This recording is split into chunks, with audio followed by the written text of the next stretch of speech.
Hi friends, welcome to my YouTube channel. It's me Sreekutty Keerthimon. ഞങ്ങളിപ്പോൾ കൊല്ലങ്കോടാണുള്ളത്. അപ്പോൾ കൊല്ലങ്കോടിൻ്റെ വീഡിയോ കാണാനും ഷെയർ ചെയ്യാനും സബ്സ്ക്രൈബ് ചെയ്യാനും ഒന്നും മറക്കരുത്. ഇപ്പോൾ നമുക്ക് കൊല്ലങ്കോട്ടേക്ക് പോവാം. ഞങ്ങൾ ഇന്നൊരു റോഡ് ട്രിപ്പൊക്കെ പ്ലാൻ ചെയ്ത് കൊല്ലങ്കോട്ടേക്ക് വന്നതാണ്.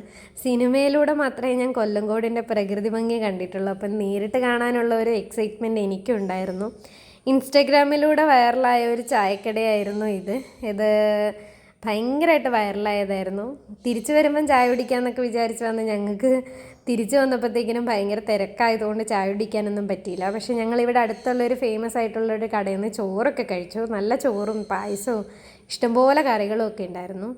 അതുമാത്രമാണ് ഇവിടെ നിന്ന് ഞങ്ങൾ കഴിച്ചത്. പിന്നെ ഇതെന്ന് പറയുന്നത് കൂമനും പാണ്ടിപ്പടയും ഒക്കെ ഷൂട്ട് ചെയ്ത ഒരു ലൊക്കേഷനാണ്.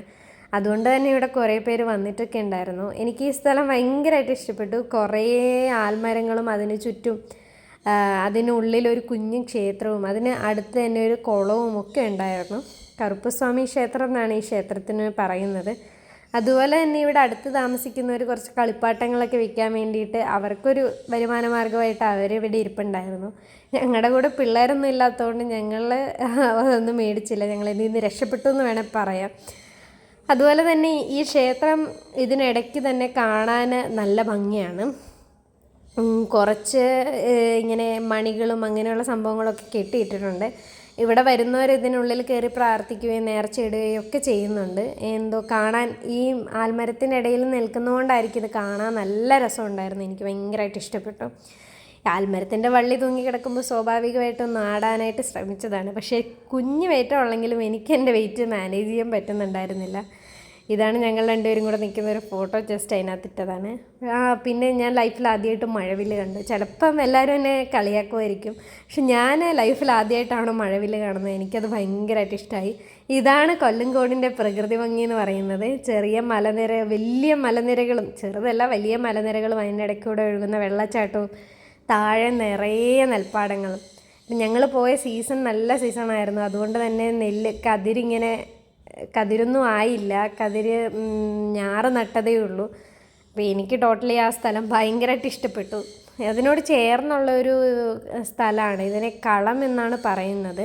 മേ ബി ഇതിനകത്ത് നെല്ലൊക്കെ സൂക്ഷിക്കുന്നതായിരിക്കാം. ഇതിൻ്റെ പുറകിൽ കൂടെ വെള്ളച്ചാട്ടമൊക്കെ ഒഴുകി വരുന്നത് ഇവിടെ നിന്ന് കഴിഞ്ഞാൽ നമുക്ക് നല്ല ഭംഗിയായിട്ട് കാണാൻ പറ്റും. ഇതിൻ്റെ താഴെയായിട്ടാണ് ആ നെൽപ്പാടങ്ങളെല്ലാം വരുന്നത്. ഞാറ് തട്ട് വന്ന ഒരു സീസൺ ആയതേ ഉള്ളൂ. കൂടുതലായിട്ടൊന്നും പൊങ്ങി വന്നിട്ടില്ല.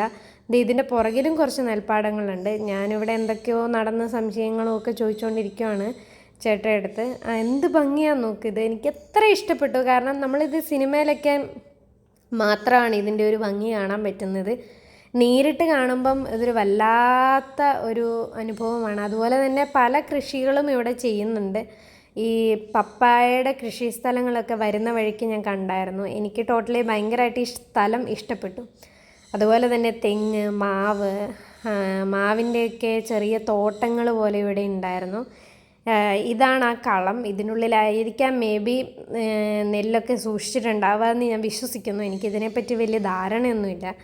എന്നാലും എനിക്കിത് കണ്ടപ്പോൾ ഭയങ്കരമായിട്ട് ഇഷ്ടപ്പെട്ടു. ഇതിൻ്റെ ഭിത്തിക്കൊക്കെ നല്ല തണുപ്പാണ്.